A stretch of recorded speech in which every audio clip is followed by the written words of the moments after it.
Segunda Guerra Mundial. O nazismo avançava pela Europa, deixando uma mancha negra de ódio e violência. O poder de Hitler crescia em todos os cantos do continente ocupado. Os campos de concentração recebiam cada vez mais prisioneiros do Terceiro Reich. Em Auschwitz, um nome ressoava entre as pessoas assustadas que chegavam, gelando o sangue dos mais fortes: Josef Mengele, o Anjo da Morte, cujo trabalho era decidir o destino dos prisioneiros que chegavam ao campo e selecionar os melhores exemplares para suas experiências sobre-humanas.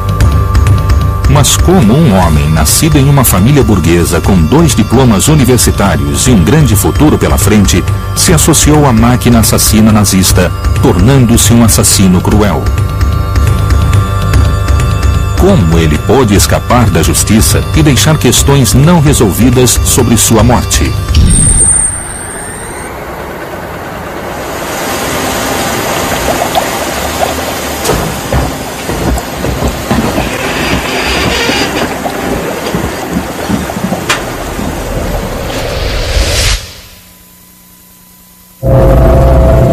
Em 1944, meses antes da queda do Terceiro Reich, Auschwitz foi tomado pelos russos e os prisioneiros marcharam de volta à Alemanha. O nome de Josef Mengele ressoava na memória daqueles que haviam sofrido com seus experimentos, mas o Anjo da Morte não estava entre os oficiais mortos nem detidos. Havia rumores de que ele havia fugido para Günzburg, sua cidade natal. Durante a caça aos nazistas iniciada pelo julgamento de Nuremberg, Mengele tramou sua fuga e escapou para a América do Sul, escondendo-se em diferentes países até ser morto, supostamente no Brasil. Para resolver o mistério da morte de Mengele, seguiremos seus passos através das principais cidades da Europa, onde ele nasceu e cresceu profissional e ideologicamente, e onde realizou seus experimentos em seres humanos. Também iremos à América do Sul, onde ele refugiou-se após a guerra. Conheceremos a opinião de especialistas enquanto investigamos a vida, a fuga e a morte de Josef Mengele, o Anjo da Morte. Arquivo Nacional, Buenos Aires, Argentina. Carlos de Nápoles é um historiador e escritor especializado em nazismo que por mais de 30 anos segue os passos de Josef Mengele. E ele realizou sua investigação acompanhado de Mariano Gomes, produtor e pesquisador. Pela primeira vez, vamos ver os documentos que estão aqui, porque eles tinham sido perdidos. Seu interesse por Mengele nasceu em 1962, na esteira de um jornal de enorme impacto, desencadeada durante a detenção do criminoso de guerra nazista na Argentina. Queremos ver os documentos sobre os nazistas. Pode entrar, por favor. Vocês gostariam de ver os de Mengele? É pelos arquivos sobre Mengele que nós nos interessamos. São estes aqui. Carlos reuniu informações suficientes no Arquivo Nacional da República Argentina para documentar a segunda fase da vida de Mengele. Uma das poucas fotos originais de Mengele que existe, provavelmente de sua entrada no país. Este é o registro civil de Mengele. Ele entrou sob o nome de Helmut Gregor em 20 de junho de 1949. Mais tarde esclareceu que seu nome completo era Josef Mengele. Ele nasceu na Alemanha, na Baviera, em Günzburg. Significa que temos que ir para a cidade de Günzburg para descobrir qual era a sua verdadeira posição econômica, se ele tinha mesmo as empresas que aparecem aqui, por que podia viajar tão facilmente pelo mundo e todo o resto. Na Argentina, conta-se a história de um médico que sobreviveu fazendo abortos ou que se escondeu em uma fazenda no norte do Paraguai. Em Berlim, ele é conhecido como um empresário milionário que viveu na América do Sul com o ouro roubado dos prisioneiros dos campos. A primeira fase da vida do criminoso foi na Alemanha, onde essa história começa.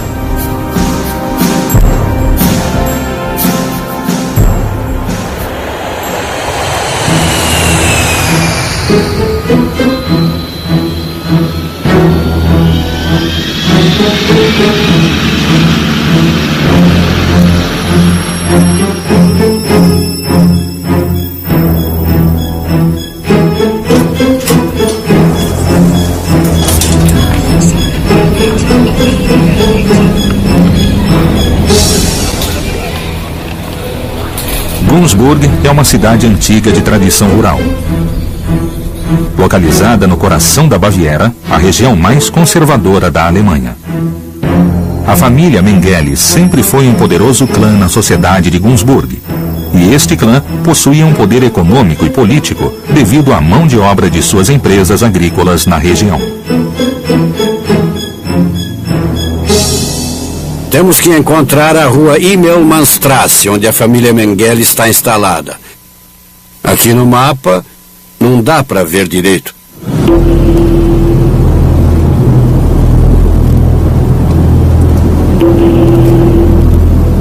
Em 13 de março de 1911, no número 13, Rua Immelmannstrasse, nascia Josef Mengele, o filho mais velho de uma família alemã ultraconservadora da cidade de Günzburg.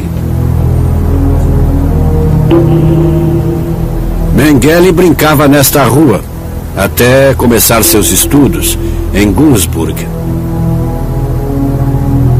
É incrível estar aqui na casa onde Mengele corria quando era criança. Era apenas mais um garoto. É um lugar tranquilo, como podem ver. Imagine há 100 anos, quando ele nasceu.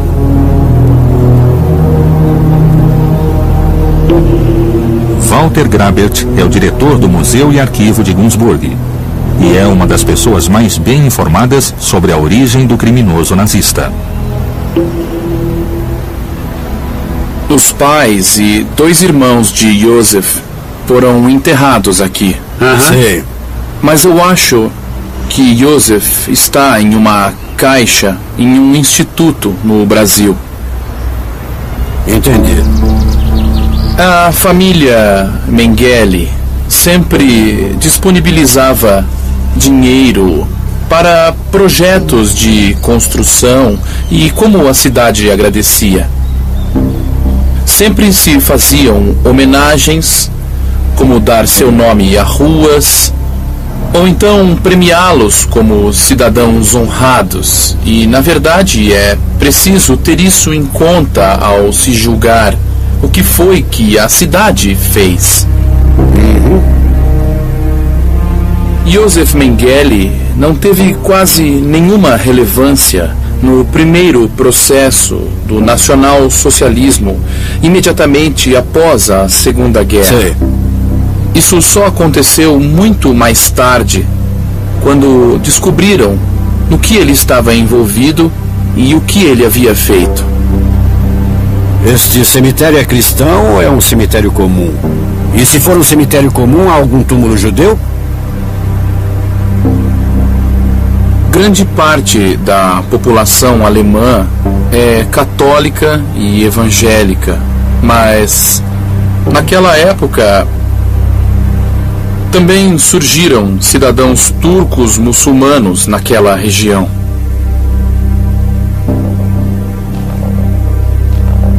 Nós tivemos aqui durante muitos anos, mas a partir do século XVII deixam de haver comunidades judias aqui em Günzburg. Josef Mengele vinha de uma família de fabricantes de Günzburg. O seu pai, Karl, assumiu uma pequena fábrica na parte superior da cidade. E essa fábrica produzia colheitadeiras, arados, ferramentas agrícolas. E, precisamente no auge da empresa da família, havia entre 800 e 900 pessoas trabalhando lá. Era a principal fonte de emprego da cidade. Aqui à direita, até 30 anos atrás, funcionava a empresa Karl Mengele e Filhos. Hoje é um terreno em que foi construído um supermercado e onde se estão construindo casas e outros espaços comerciais. Antiga fábrica da família Mengele. A fábrica da família ocupava todo o espaço, inicialmente daqui até lá, até aquelas macieiras no final da rua. E a fábrica era realmente muito grande. Muita gente era empregada aqui. Entendi.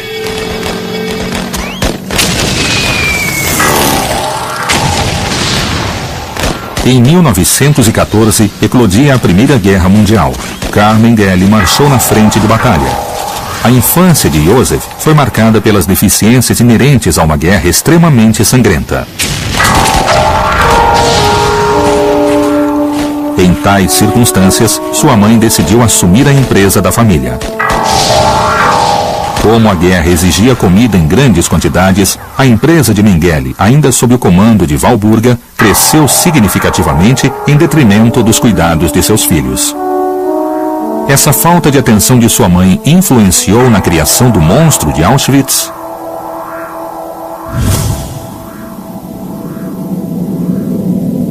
A Alemanha perdeu a guerra e a agitação social aumentou. As ligas industriais alemãs defendiam um mercado anticomunista e financiavam a ascensão do partido nazista ao poder. O surgimento do nazismo foi visto inicialmente com desdém pelos grandes industriais, mas as ideias de Hitler de destruir a Alemanha mudaram tudo. O bastião de Hitler estava no sul da Alemanha. Por isso, um dos pequenos financiadores da carreira de Hitler era o industrial Karl Mengele, o pai de Josef. Adolf Hitler e seus seguidores realizaram uma tentativa de golpe em Munique. O golpe fracassou e Hitler foi encarcerado na prisão de Landsberg. Com este marco, Josef Mengele lentamente começa a mergulhar na cultura do nazismo.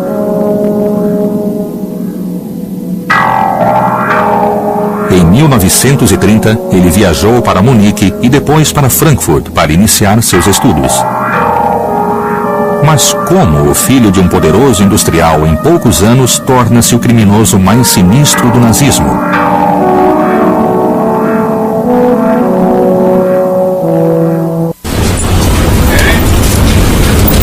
Frankfurt, Alemanha.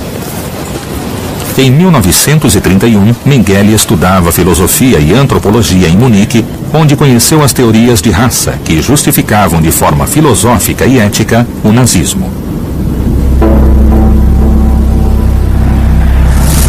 Aos 22 anos, ele se afiliou aos soldados chamados de Capacetes de Aço, uma associação de jovens militantes do nazismo.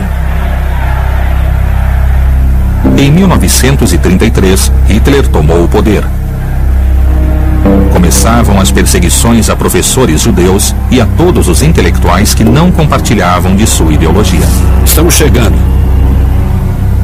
Ao concluir os estudos em Munique, em 1934, Mengele foi para Frankfurt para estudar medicina. Lá, ele ingressou no Instituto para a Proteção do Patrimônio e da Higiene Racial na cidade de Frankfurt, onde trabalhou como assistente de um dos defensores da teoria de superioridade racial, Ottmar von Verschwer. A raça ariana. Os nazistas acreditavam que eram a vanguarda de um novo sistema social que não era baseado nas ideias da Revolução Francesa. A Revolução Francesa baseia-se na ideia de que perante a lei todos os homens são iguais. E eles disseram não, nós somos arianos, somos a raça superior. E não apenas isso, eles também acreditam que as raças inferiores não tinham direito de viver.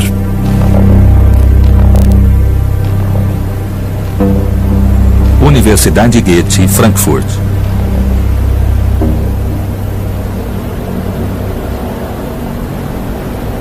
Edifícios e locais como este, por onde caminhava Mengele, quando tinha 30 anos, enquanto estudava medicina, são os mesmos que ainda vemos.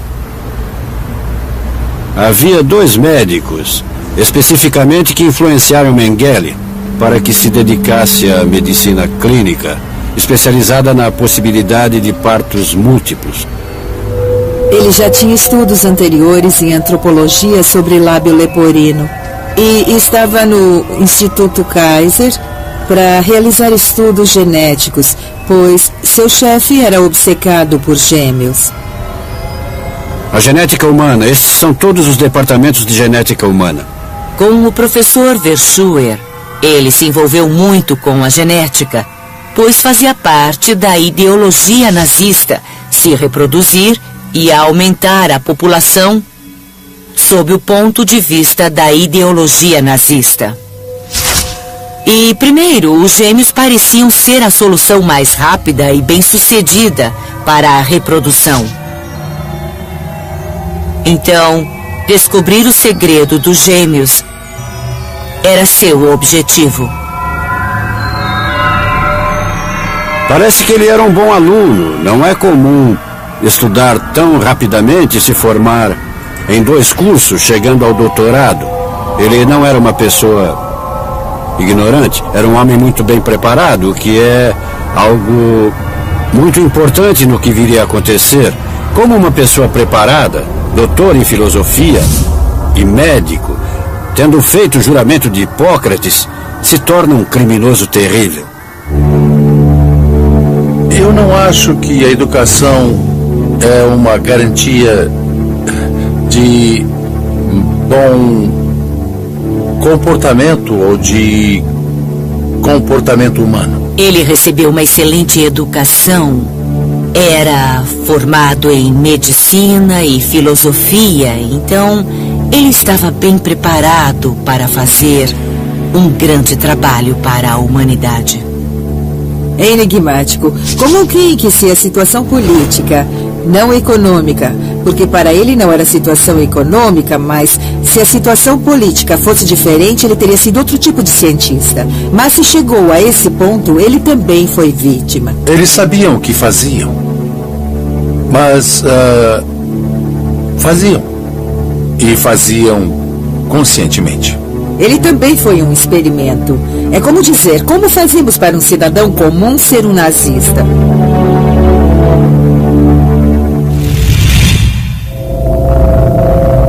Suas pesquisas no Instituto de Higiene Racial levaram Mengele a se filiar ao Partido Nacional Socialista. Um ano depois, ele formou-se em medicina com uma tese sobre a deformação bucal e maxilar em crianças. No mesmo ano, ele casou-se com Irene Schumbein, uma jovem de família luterana. O casamento realizou-se na cidade de Oberstdorf, a poucos quilômetros de Günzburg, lugar onde, anos depois, iria esconder-se ao fugir dos crimes cometidos.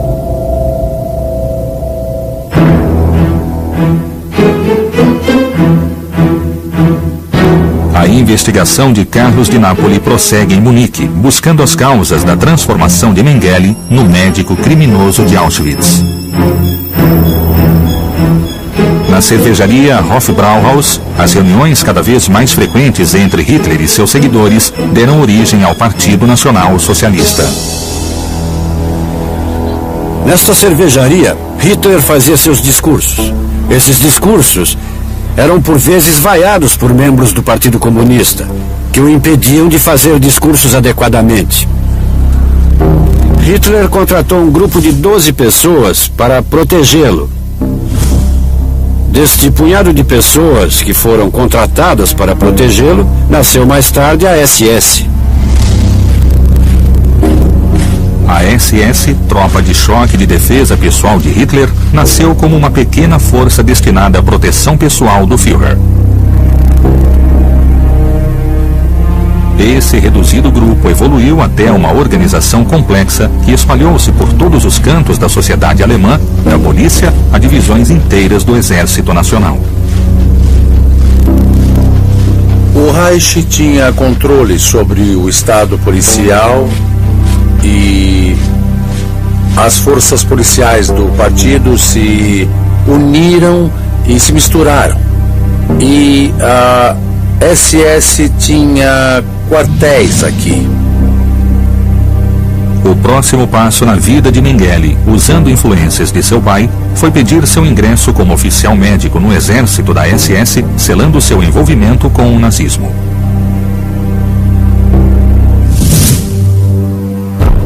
Como qualquer oficial da força, ele fez um juramento. Juro a Adolf Hitler, Führer e chanceler do Reich, lealdade e coragem.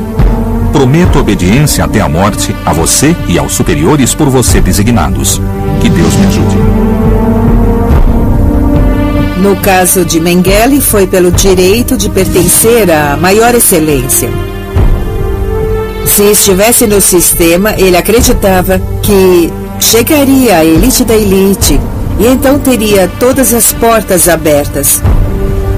Ele tinha muita ambição como cientista.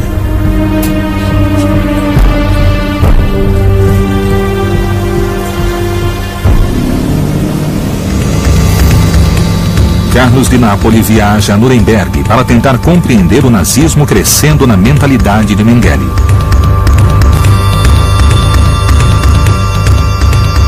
No início da década de 30, Nuremberg ganhou notoriedade na Alemanha de Hitler.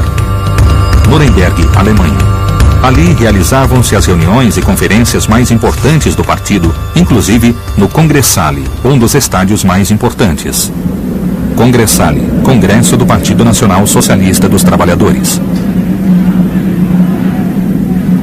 A magnificência das reuniões realizadas no Congressale antes da guerra levaram os seguidores de Hitler ao extremo nacionalismo e exerciam uma espécie de admiração em Josef Mengele.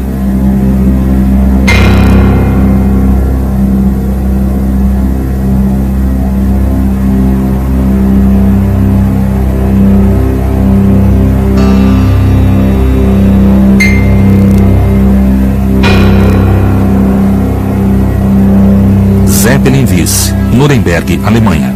O Zeppelin-Wiese também foi um dos edifícios mais valiosos para o Império Nazista. Aqui, Hitler pronunciava seus discursos mais importantes e eram realizados os desfiles e eventos mais importantes do Partido Nacional Socialista a fim de exacerbar o amor dos membros pelo Führer. Em 1939, o poder de Hitler atingiu o clímax. As reuniões do partido eram manifestações de massa. O regime crescia a cada dia, junto com a admiração e o fanatismo de milhões de alemães. As massas reunidas no estádio de Nuremberg viviam por seu líder. Estreando o uniforme da SS, o jovem Mengele destacou-se por seu fervor e dedicação ao Führer. O terror estava instalado. O nazismo começava a assumir o controle da política mundial e Mengele iniciava sua carreira militar. O anjo da morte começava lentamente a abrir suas asas para sobrevoar a Europa em guerra.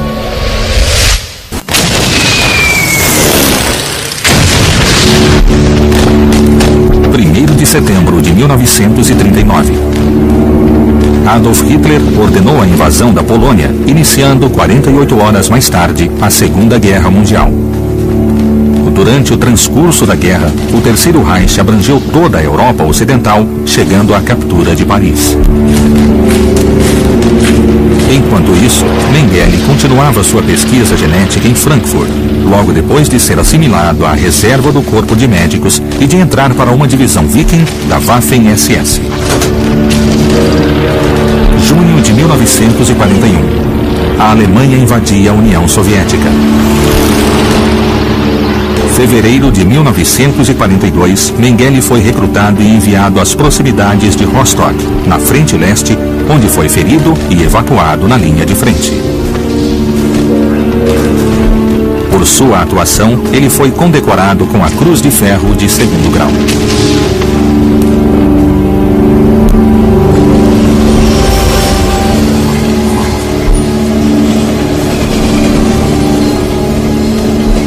A guerra começou logo depois que ele se casou. Ele foi para a frente russa e resgatou 2 homens que estavam feridos dentro de um tanque. E leva um tempo até que se recupere. Depois que ele se recupera e se sente pronto a tomar decisões, como ter sua própria clínica ou trabalhar como médico, ele pede para ser transferido a um campo de concentração, e especificamente para fazer experimentos com humanos. Eu acho que aqui temos que refletir. Sim.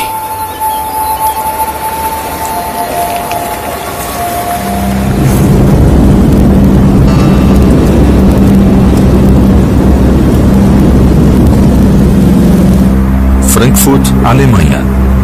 Frankfurt foi uma das cidades mais importantes para a economia do Império Nazista.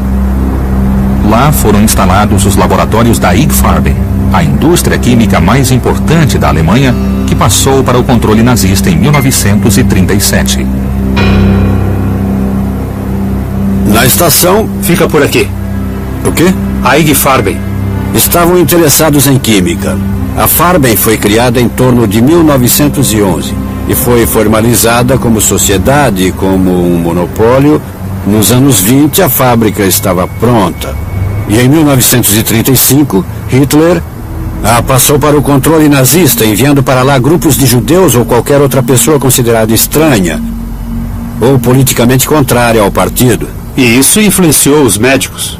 Alguns médicos foram punidos, mas a cúpula era tão importante que não podiam julgá-los pelos segredos que tinham. No início da Segunda Guerra Mundial, a IG Farben, em parceria com o Estado alemão, começou a construção de uma série de fábricas, voltadas principalmente para a produção de borracha e petróleo sintético, produtos essenciais para alimentar a máquina de guerra nazista.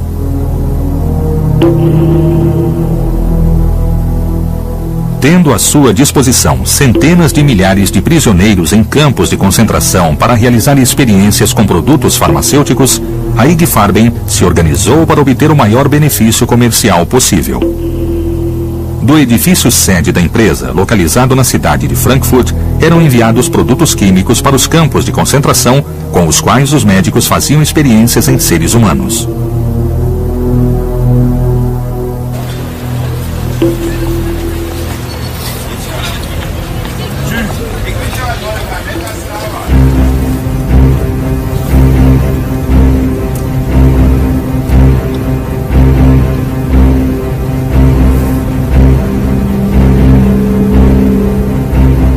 Neste enorme edifício, que durante anos foi o maior edifício de escritórios na Europa, funcionou a IG Farben, o que é importante para a história de Mengele é que aqui, nesta universidade, ele se tornou médico e começou a receber os medicamentos com os quais faria experiências nos campos de concentração.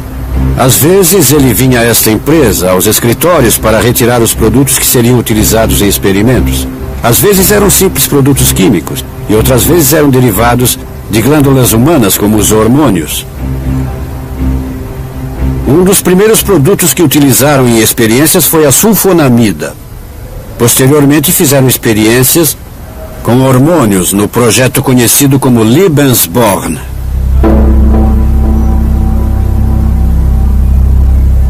Aqui onde estamos, daqui, saíam todos os produtos que foram usados nos campos de concentração espalhados por toda a Alemanha. Este é o prédio por onde entravam os criminosos de guerra que mais tarde foram julgados em Nuremberg.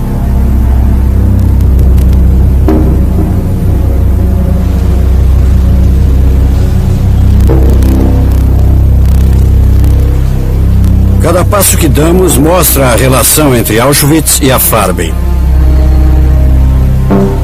A IG Farben tinha uma tradição bem antiga e difundida na Alemanha e estava envolvida em todo tipo de indústria química.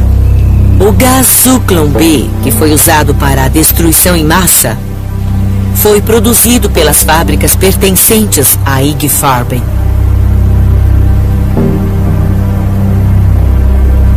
Esta é uma placa que recorda a relação da Farben com o Holocausto, não é isso? Em 1945, a produção técnica aqui do regime do terror sobre a empresa IG Farben, juntamente com a SS e os campos de concentração, foram aqueles que criaram o terror. Aqui estão as sedes de onde Heinrich Korlen, que foi chefe da experimentação, enviava os remédios para os campos de concentração. Ele era o bioquímico responsável de indicar que drogas podiam ser desenvolvidas e quais não podiam. Eles pegavam o cadáver e depois extraíam aqui o produto final, que podia ser um hormônio do crescimento ou um hormônio de experimentação. Mas lembre-se que a Farben, entre outras coisas, tinha mais de 10 empresas farmacêuticas. A mais conhecida é a Bayer. Sabemos que a Bayer, ela enviava para todos os campos de concentração algumas drogas que com certeza não possuíam um nome específico e sim apenas números para serem testadas nos prisioneiros. 2% sulfato de cobre. Os medicamentos que enviavam daqui para Auschwitz não continham uma etiqueta dizendo que era uma sulfonamida, mas tinham um código composto de letras e 4 números. Assim, quando chegavam a Auschwitz, os médicos não podiam roubar a patente, pois eles não sabiam que tipo de produto estavam recebendo. Pois caso fosse bem sucedido, teria um valor enorme, evidente, ou seja, poderia ser comercializado rapidamente. Imagine o valor que poderia ter as sulfonamidas quando estavam em guerra e os antibióticos eram indispensáveis. Então, um dos cuidados que se tomavam aqui, sobretudo por Heinrich Korlen, era codificar os medicamentos enviados para Auschwitz. O próximo passo em nossa investigação é chegar ao campo de Auschwitz, onde comprovaremos a importância dos experimentos conduzidos por Mengele.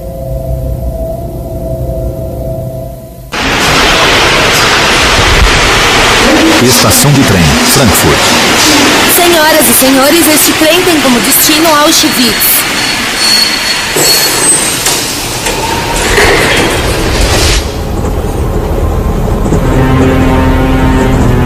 No início de 1943, Mengele solicitou à liderança da SS sua transferência ao campo de concentração de Auschwitz para realizar experimentos genéticos em seres humanos.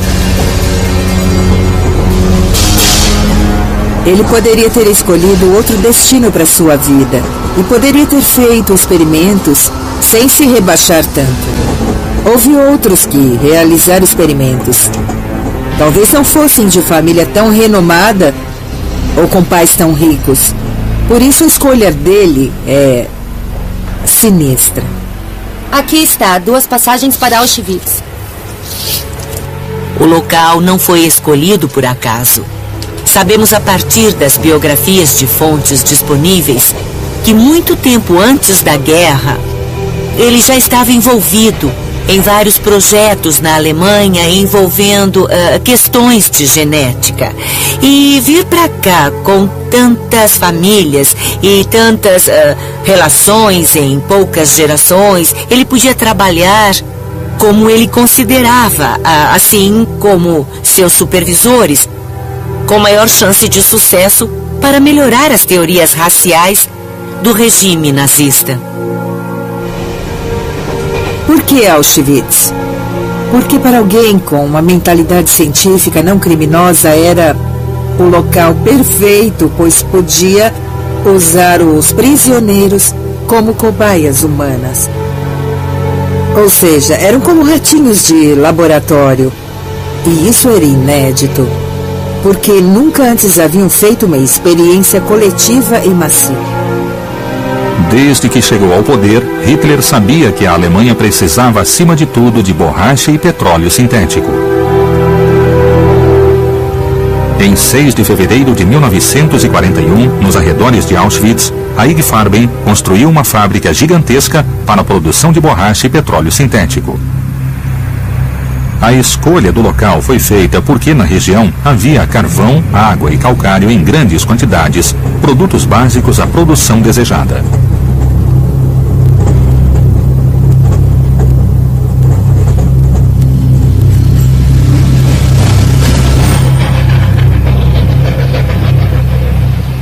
A região escolhida também possuía uma rede ferroviária que permitia interligar a fábrica com o restante do território do Reich e, posteriormente, com a frente soviética.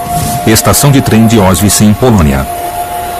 Com o decorrer da guerra, a mão de obra disponível em Auschwitz foi utilizada para diversos fins, transformando o polo industrial em um campo de concentração, trabalho e extermínio, para onde eram deportados milhares de judeus, ciganos, comunistas e opositores políticos. Havia campos de concentração para onde as pessoas foram enviadas e apenas poucos foram mortos.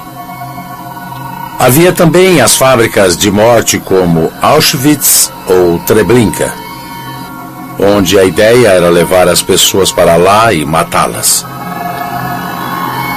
A ID Farben tinha um acordo com o campo de concentração.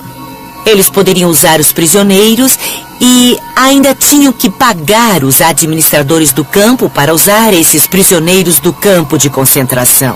Eles até separavam os trabalhadores qualificados dos não qualificados. Havia um grande interesse no negócio, especialmente pela SS, que era encarregada de administrar os campos e estava lucrando enormes quantias de dinheiro.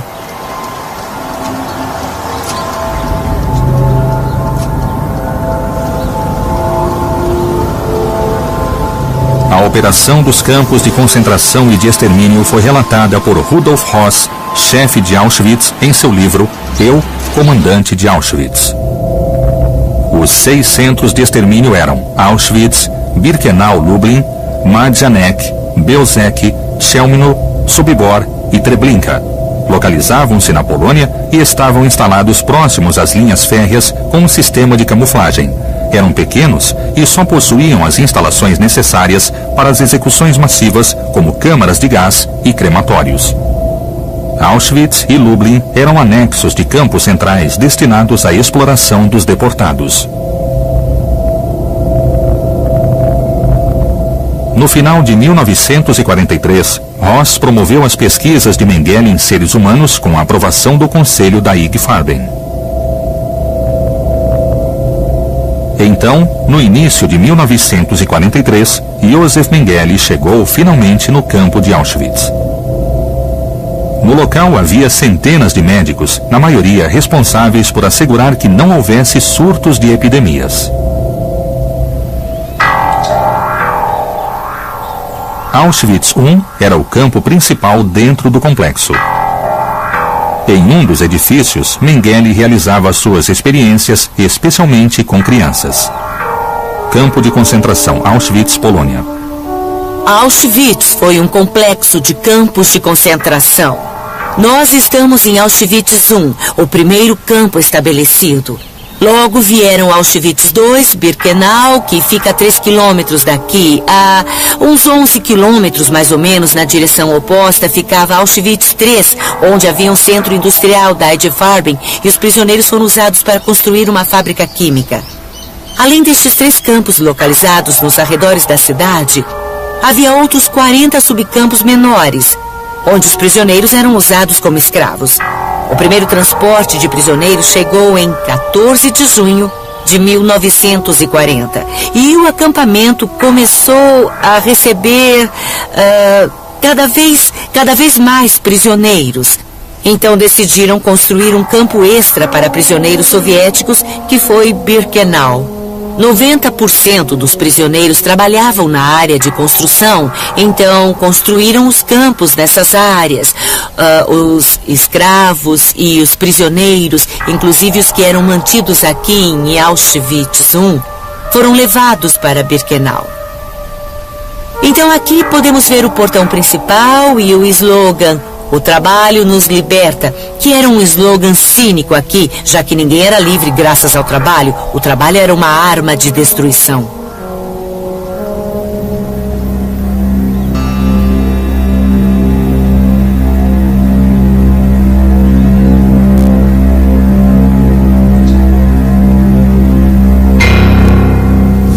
Hoje há vários edifícios. E podemos dizer que no acampamento havia 28 edifícios de tijolos usados principalmente para os prisioneiros e outros eram usados pela administração como lojas ou escritórios.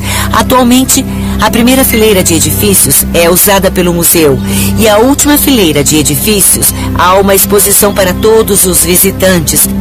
E uma das partes se concentra nas vítimas dos experimentos. Muitas crianças que foram trazidas para cá, mais tarde foram vítimas desses experimentos, como logo veremos. Embora a ideia de raças superiores estivesse profundamente arraigada na filosofia dos países centrais desde o século XIX, com a ascensão do nazismo, essa ideia atingiu o auge e foi posta em prática, o que até então tinha sido apenas uma teoria. Os ideólogos nazistas acreditavam que a chamada raça ariana, de acordo com seus estudos, provinha do norte da Europa e era a mais apta a dominar o mundo. Em 1935, sob a influência do diretor da Sociedade de Herança Ancestral, o argentino Ricardo Walter Darré, Heinrich Himmler, chefe máximo da SS, criou o projeto Lebensborn, ou Fonte da Vida, que visava a reprodução da raça ariana. Assim, uma mulher alemã, ou com características nórdicas, poderia pedir a um membro da SS que a engravidasse para procriar e reproduzir a raça ariana o mais rápido possível. Se as mães tinham mais de 4 filhos, o quinto recebia um diploma especial de Himmler ou Hitler. As mães recebiam condecorações, medalhas, tudo era feito para aumentar a população.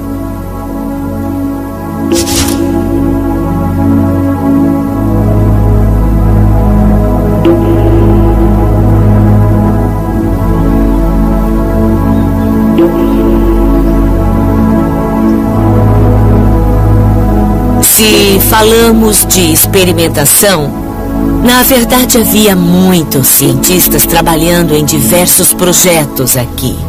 O mais lembrado, tragicamente, é o infame Dr. Josef Mengele. Ele foi indicado como o médico-chefe de Birkenau. Então iremos para Birkenau, ao seu posto de trabalho. Ele viveu e trabalhou lá nos arredores do campo, assim como a maioria dos oficiais. Então eles viviam lá e trabalhavam. A atividade de Mengele no campo de concentração de Auschwitz tornou-se a engrenagem central do projeto Lebensborn. Sua obsessão por obter partos múltiplos o levou a assassinar milhares de gêmeos nas alas de experimentação. O Bloco 6 foi muito importante na vida dos prisioneiros e uma parte se foca nas crianças que foram vítimas de experimentos. Vamos dar uma olhada. Primeiro, as fotografias mostram as vítimas de experiências de Mengele. E aqui podemos ver exemplos de documentos. Então, temos documentos do Instituto de Higiene estabelecido aqui. E aqui até podemos ver a assinatura de Josef Mengele, que estava enviando a cabeça de um cadáver de um menino de 12 anos para ser diagnosticada, como está descrito aqui. Claro que Mengele não fazia os experimentos nele mesmo. Ele escolhia prisioneiros do campo de concentração.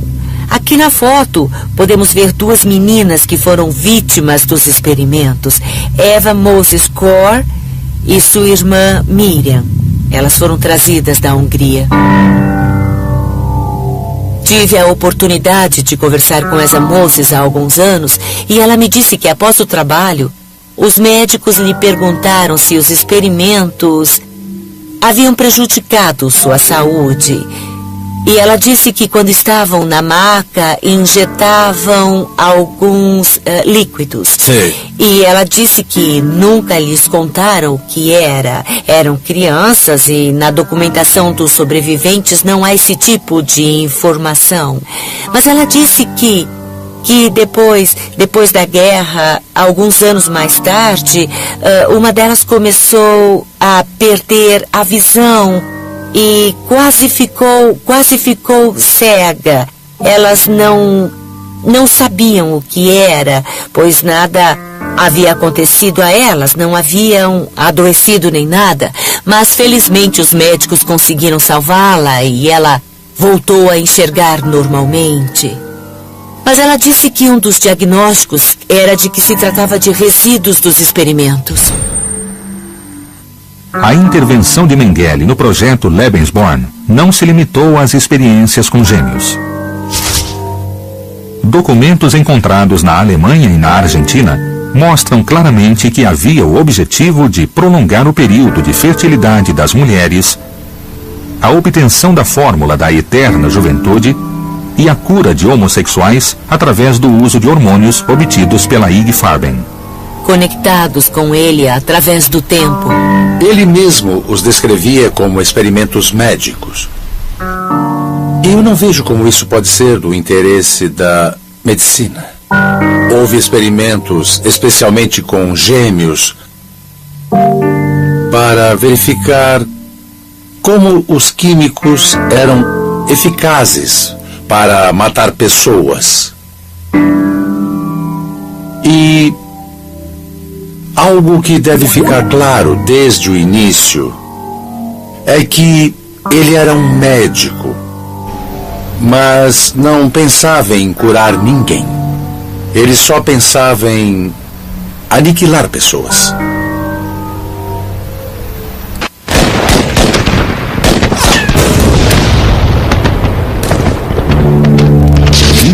De janeiro de 1945. As tropas soviéticas avançavam triunfantes sobre a Alemanha e libertaram o campo de concentração de Auschwitz. O terreno e os galpões cobertos por espectros de seres humanos e detritos resultantes das experiências criminosas assombraram o mundo todo. A sombra de Mengele pairava naquelas instalações sinistras. Enquanto a humanidade começava a tomar conhecimento dos crimes maciços cometidos pelos nazistas, Mengele fugia junto com outros criminosos, acreditando que a guerra estava perdida e que ele seria processado pelos aliados pelos crimes cometidos. Milhões de alemães perderam suas vidas na Segunda Guerra Mundial.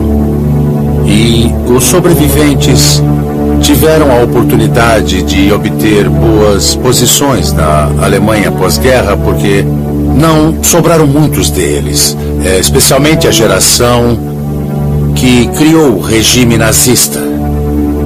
A maioria deles era bem jovem, haviam nascido entre 1900 e 1905, ou seja, em 1933 tinham uns 30 anos, e em 1945 ainda estavam em uma idade boa, especialmente numa situação em que milhões haviam morrido perderam suas vidas na Rússia, União Soviética ou em outro lugar da Europa. Então eles tinham o dobro de oportunidades. A maioria era muito bem treinada e sabia o que estavam fazendo. Günzburg, Alemanha.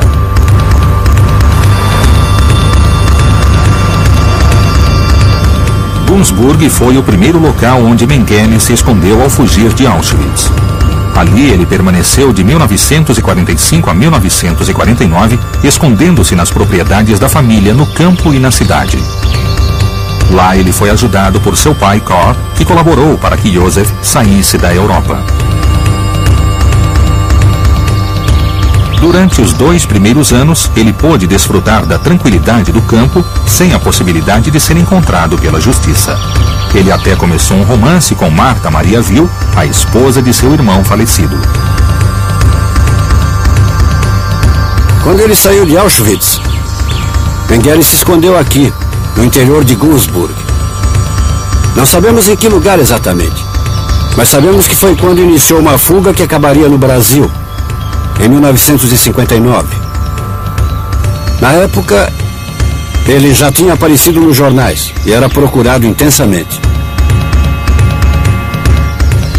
Ninguém pode dizer precisamente se mais tarde ele voltou para cá, para a cidade. Sim, Eu também não sei dizer. Eu conversei muito com moradores daqui em Günzburg e nos anos 70, nas mesas de bar, as pessoas falavam muito sobre esse assunto, mas se você dissesse para alguém, certo, agora falando sério, as pessoas diriam que não sabiam de nada. Ninguém pôs as mãos no fogo. Ninguém tem coragem de falar sobre esse tema aqui na cidade.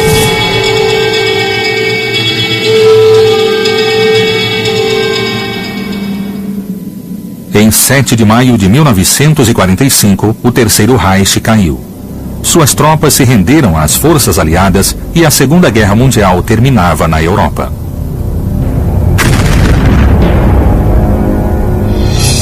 Meses mais tarde, devido aos acordos já existentes entre os aliados, os criminosos que haviam sido capturados e que eram responsáveis pela morte de milhões de pessoas foram julgados na cidade de Nuremberg.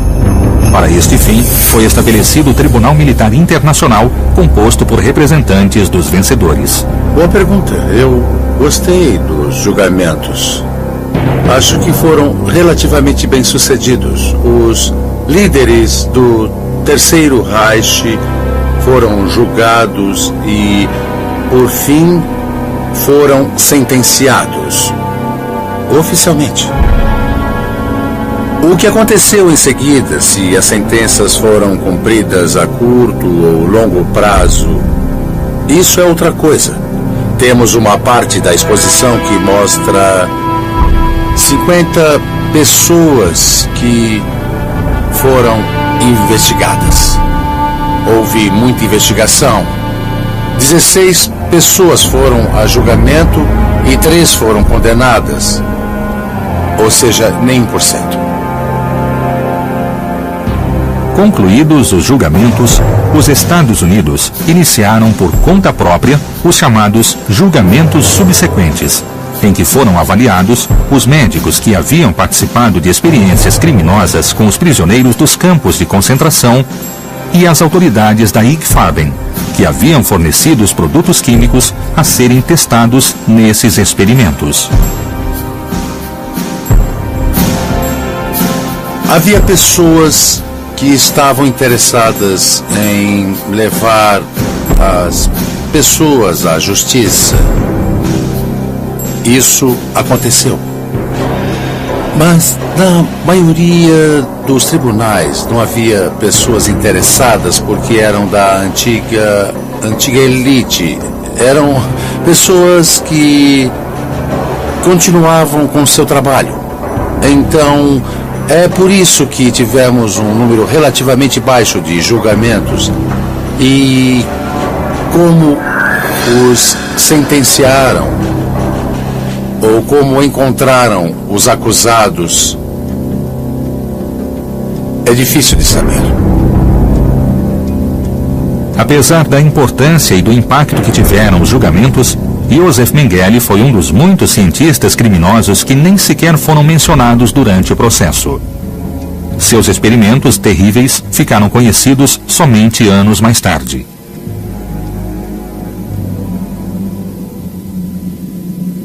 Logo após a guerra, a prioridade da União Soviética era reconstruir o país que havia sido devastado.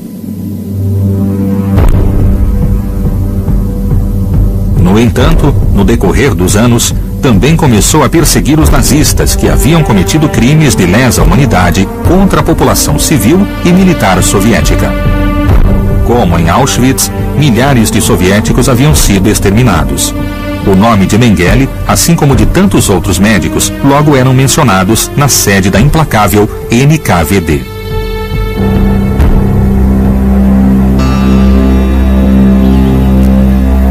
Percebendo que sua vida estava em perigo e que o círculo da morte se fechava desta vez sobre si mesmo, em 1949, Mengele decidiu deixar a Europa o quanto antes. O destino escolhido foi a Argentina, abrigo de muitos outros líderes nazistas, assim como vários países sul-americanos.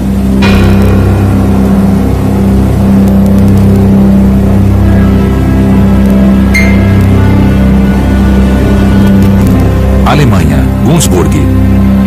A Mercedes-Benz 170B, conduzida por seu pai Karl e finalmente pelo próprio Josef, chegou em maio de 1949 a Oberstdorf, uma vila alpina onde ele havia se casado 10 anos antes.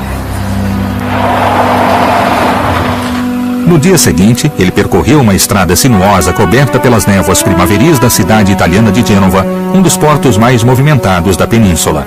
Gênova, Itália. De lá, Mengele embarcou para a Argentina. onde tentou deixar para trás seu passado sangrento, iniciando uma nova etapa de sua vida como outro homem, mas ainda assim um fugitivo da justiça.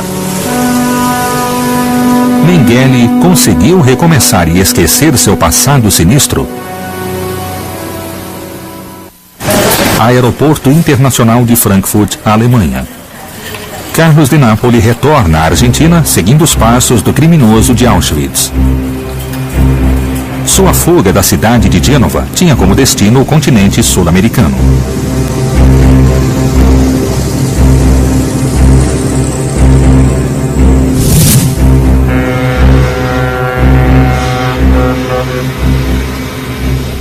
Com o fim da Segunda Guerra Mundial, os nazistas fugitivos elegeram a Argentina o local perfeito para esconderem-se da justiça europeia.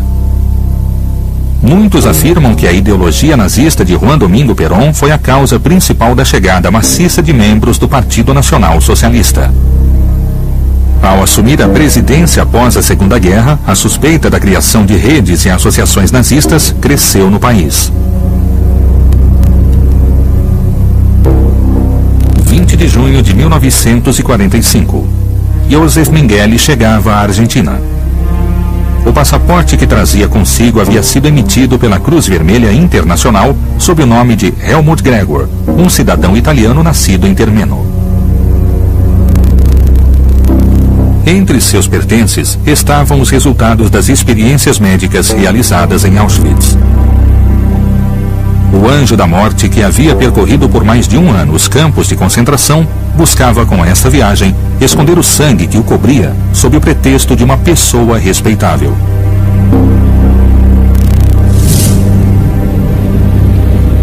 A investigação sobre a vida de Mengele na Argentina continua com uma pesquisa sobre o navio que trouxe o criminoso nazista para a América do Sul. Ainda existem dúvidas sobre o nome do navio em que Mengele chegou ao país.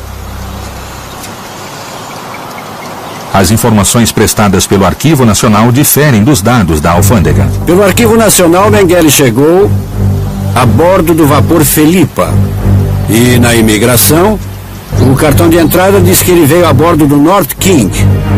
Coincidentemente, aqui está o documento que pode nos ajudar a resolver a questão de em que navio Mengele chegou, porque aqui estão as listas de passageiros. Queremos ver os arquivos da chegada dos navios de 1949 para constatar se chegou o vapor Felipa com o passageiro Helmut Gregor. Vejamos. Este é do ano de 1949, agora temos que procurar em junho. Vamos ver navio por navio. O vapor Felipa chegou ao porto com passageiros clandestinos. O vapor Felipa tinha uma bandeira panamenha e de Gênova ele fez escalas em Las Palmas e Montevideo. Aqui está. Marcado em vermelho o número 920, Helmut Gregor, filho de Nennen, nascido em 1911, técnico. Aqui diz Tremeno, mas é Termeno. E Trento. Isso coincide com o que está no Arquivo Nacional. Mengele chegou no vapor Felipa sob o número 920 em 20 de maio de 1949.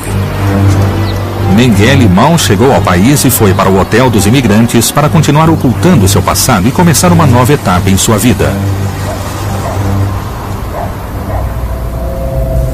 Museu Hotel dos Imigrantes, Buenos Aires, Argentina. O Hotel dos Imigrantes era o primeiro local em que pisavam os estrangeiros que chegavam ao país.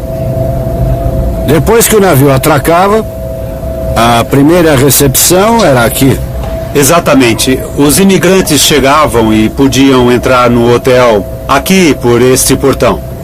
Ou seguir para a cidade de Buenos Aires, por esta rua que vemos aqui. Aqueles que possuíam algum poder, amigos ou vizinhos, talvez não entrassem no hotel e seguissem a cidade de Buenos Aires. Os que não conheciam ninguém iam para o hotel, já que oferecia uma boa recepção para quem chegava à Argentina. Na sua opinião, Mengele cruzou o portão quando chegou? Se Mengele não quisesse levantar suspeitas, talvez tenha entrado no hotel. Se estivesse com pressa, podia sair diretamente pelo portão, acompanhado de alguém que tenha vindo receber. Havia pessoas esperando aqui, então? A passagem de Mengele pelo Hotel dos Imigrantes foi muito curta. Após uma primeira entrevista para ser autorizado a entrar no país, ele foi recebido pela Spineweber, uma organização alemã na Argentina responsável por acolher e proteger os nazistas que fugiam da Europa. Então, esses foram seus primeiros passos depois que ele desembarcou?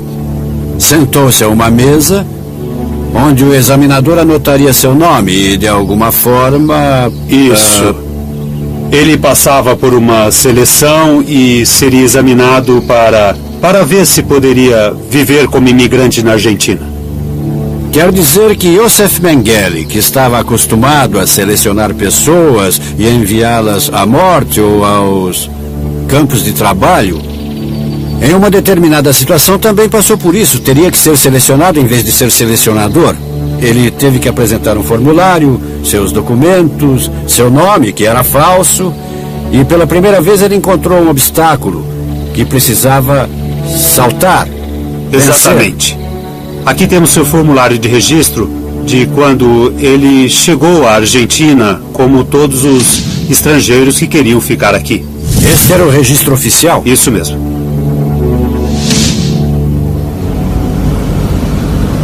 Olivos, província de Buenos Aires, Argentina. Durante sua estada na Argentina, Mengele viveu no norte da província de Buenos Aires, que ao longo do tempo tornou-se o principal centro de atividades dos nazistas fugitivos.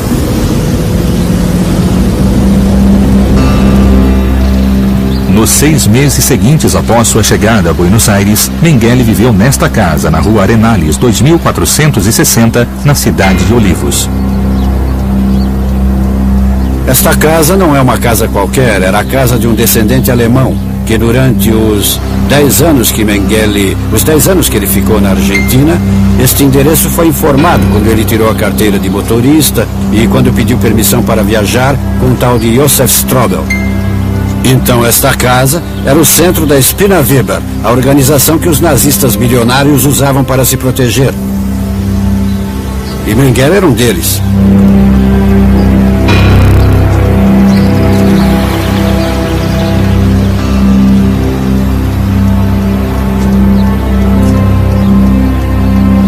A estrutura local da Spineweber era liderada pelo empresário Jorge Antônio, de laços estreitos com o general Perón.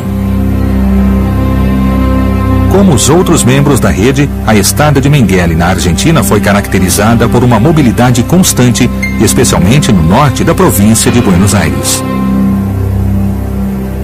Em 1953, Mengele clandestinamente divorciou-se de Irene Schumbein, sua primeira esposa que havia permanecido em Günzburg. Logo depois, Mengele deixou o codinome de Helmut Gregor para recuperar sua verdadeira identidade e assim desfrutar, pelo menos por alguns anos, de uma vida tranquila, sem que seu passado continuasse a atormentá-lo.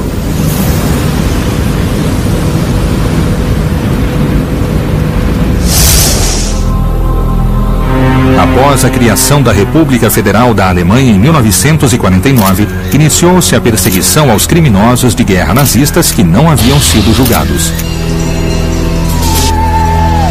Essa perseguição também fez com que os médicos que haviam participado do Terceiro Reich perdessem seus empregos e diplomas universitários. Em 1957, a Universidade de Frankfurt revogou o título de Josef Mengele, que recentemente fora considerado foragido da justiça.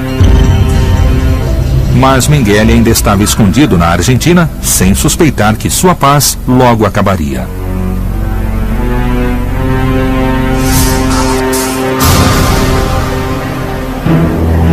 Em 1956, Mengele aguardava a chegada de Marta Maria Vil, sua amante, para viajarem juntos à colônia do Sacramento, no Uruguai.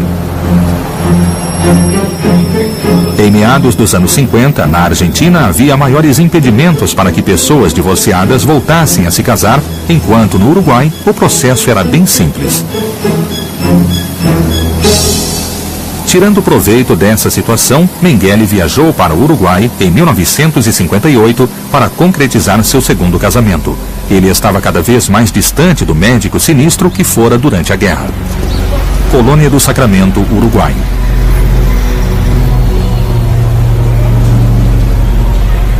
Héctor Amoedo é um jornalista uruguaio que descobriu todos os documentos que provam a estadia de Mengele e seu casamento na República Oriental do Uruguai.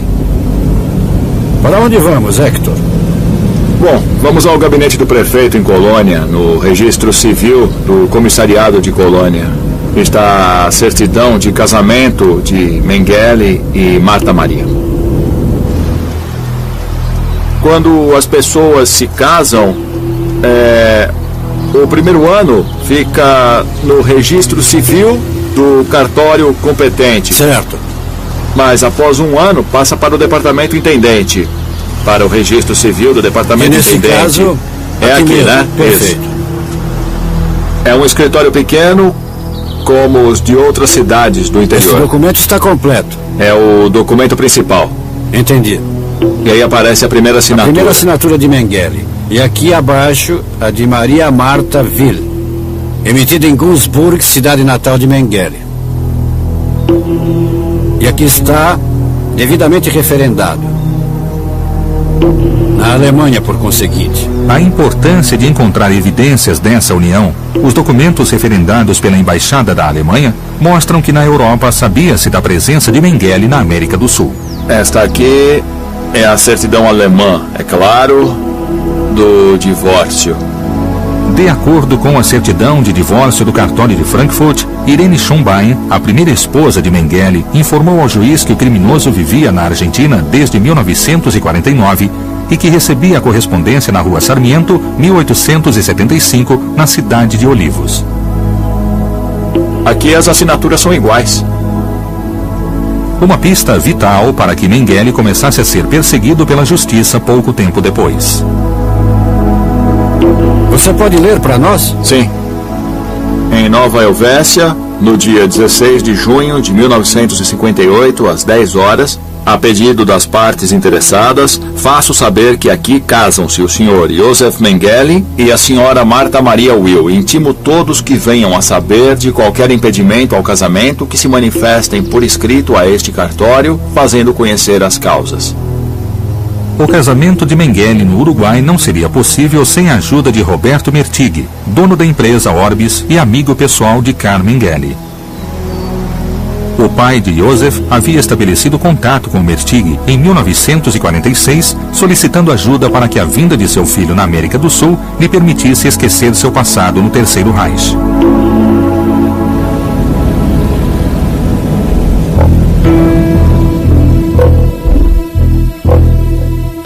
Depois de voltar da lua de mel, Mengele ainda sonhava em utilizar seu conhecimento adquirido em Auschwitz para uso comercial. Assim, ele assumiu o laboratório Fadro Farm, que produzia medicamentos dos quais havia adquirido todas as ações um ano antes, aparecendo como sócio oculto. Este seria seu último movimento tranquilo na Argentina, pois os fantasmas do passado começavam a persegui-lo.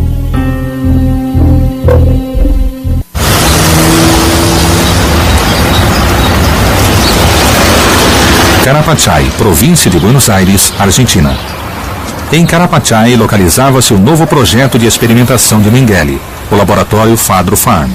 Ali ele produzia as drogas que anos antes haviam sido utilizadas em seres humanos.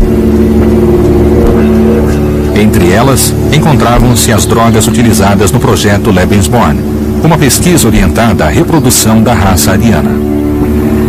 O desejo de Mengele de desenvolver experiências genéticas não havia acabado em Auschwitz. O anjo da morte ainda estava presente no novo homem que ele aparentava ser.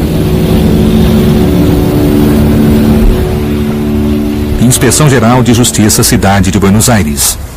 Na Inspeção Geral de Justiça, Carlos busca os arquivos que documentam o investimento de Mengele na indústria farmacêutica. Mariano Gomes, Dr. Horácio Luque.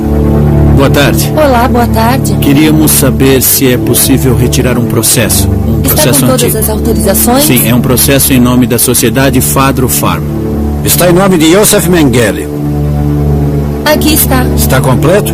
Tá completo. Tem a primeira escritura e todo o resto. Por questões de segurança, Mengele não fazia parte da sociedade inicial da empresa. O quadro de sócios constituído. Ele aparecia como sócio oculto. Outubro de 1957. Aqui há 2 sócios. Que são?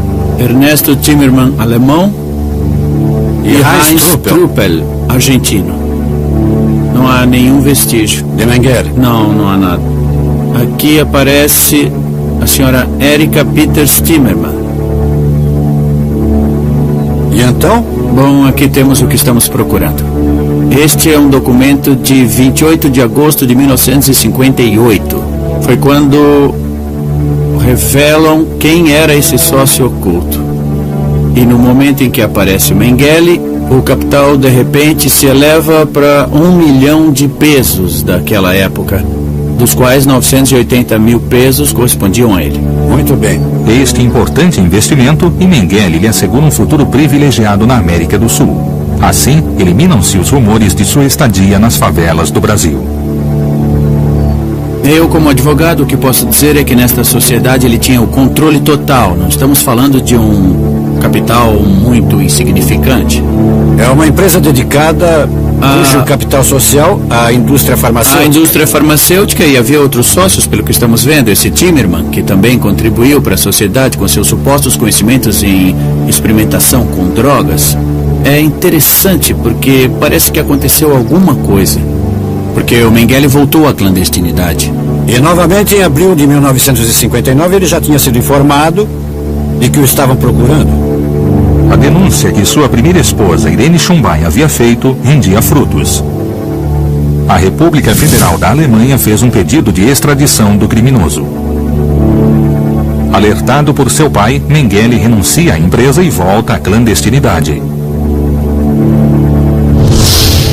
Logo ele conheceria seu destino final. Boa tarde, muito obrigado. De nada, não tem Foi de quê. muito gentil. Que documento impressionante. Realmente é muito importante. A última documentação oficial existente sobre a presença de Josef Mengele na América do Sul foi o pedido que o criminoso nazista fez à Polícia Federal em 12 de fevereiro de 1959 para retornar à Alemanha, levando seus pertences através da alfândega. Mariano, este é um documento extraordinário. Esse documento oficial da República da Argentina diz que em 12 de fevereiro de 1959, Mengele pediu permissão para ir para a Alemanha, o que foi concedido pela Polícia Federal. Ele pediu para deixar a Argentina. Esse pedido ocultava o verdadeiro destino do médico criminoso. Ele começaria uma fuga por vários países sul-americanos, deixando a Argentina, que, sem saber, abrigara um dos assassinos mais sinistros da história da humanidade.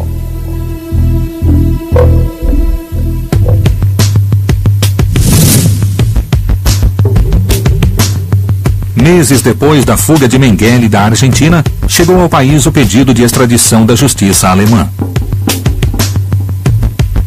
Havia uma evidência sobre a vida de Mengele na Argentina, um documento oficial que poderia esclarecer o destino final do criminoso. No Arquivo Nacional encontra-se a declaração de Marta Maria Vil, esposa de Mengele, presa pela Polícia Federal Argentina em 1960, um ano depois da fuga do nazista. Aqui está uma declaração da esposa de Mengele. E a polícia reconhece que ela entregou uma carta enviada da Venezuela para o Paraguai, que é falsa. A polícia descobriu que não era original. E aqui se lê, deve notar-se que o selo da correspondência tem um carimbo de uma agência da capital federal. Também tomou-se conhecimento, pelo filho da senhora Mengele, e que os melhores amigos do investigado no país são o senhor Roberto Mertig e seu sócio no laboratório Fadro Farm. Recordações de sua estadia na Argentina com a própria identidade. Durante uma semana, a fuga de Mengele ocupou a primeira página de todos os jornais da Argentina e do mundo. Os mesmos meios de comunicação começaram a apresentar informações cruzadas sobre sua suposta passagem por vários países sul-americanos. Procura-se Dr. Josef Mengele, recompensa $2.375.000. Segundo a teoria mais difundida, Josef Mengele encontrou seu destino final na pequena cidade brasileira chamada Bertioga. Ali, sob um nome falso, ele teria vivido em uma casa humilde por 20 anos. Em 1979, ele foi encontrado morto após afogar-se no mar. 6 anos depois, em 1985, um casal nazista residente no Brasil identificou o túmulo do Anjo da Morte. Mengele foi localizado.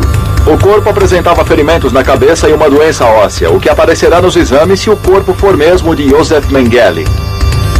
Após a exumação do cadáver, a pressão da mídia exercida por Israel e Estados Unidos fez com que o cadáver fosse submetido a vários exames para determinar se era mesmo Josef Mengele.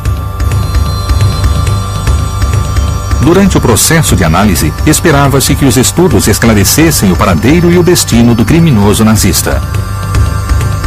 As análises realizadas sobre o corpo encontrado eram de natureza comparativa e foram meticulosamente conduzidas em um laboratório brasileiro. Eu acho que provavelmente haverá conclusões muito interessantes com base nas informações disponíveis e nas informações adicionais que ainda podem ser encontradas. Porque é um caso muito difícil. Em todos os casos onde nós encontramos um esqueleto, uma ossada, nós nunca dizemos o nome e nunca nós podemos afirmar que seja a pessoa. Até agora sabemos que os ossos pertenciam a um homem de 1,79 m e de cerca de 60 anos. Uma obturação de prata também pode coincidir com os registros dentários de Mengele de 1937. O Grupo Internacional de Pesquisadores deve anunciar suas conclusões na sexta pela manhã. As conclusões obtidas pelos pesquisadores foram conclusivas. O número de correspondências encontradas no esqueleto exumado indicava que se tratava de Josef Mengele.